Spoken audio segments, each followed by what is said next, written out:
Čia nespėjau net išsigąsti.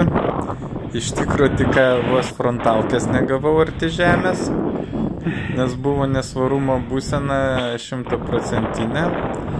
Ir dabar pabandysime lėtai paanalizuoti, kas čia vyksta.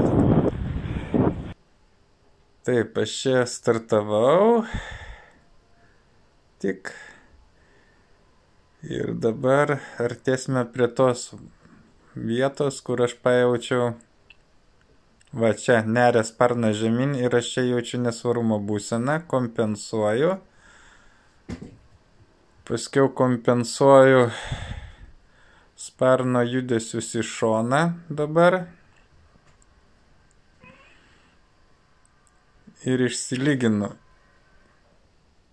Ir šioj vietoj pagalvoju, ačiū Dievui, kad užteko kompensacijos, nes nesvarumo būsena buvo labai akivaizdi ir stipri.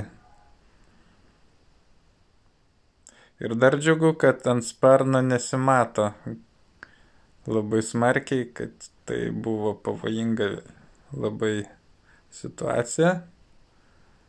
Ir mano rankų užteko kompensuoti visą tai.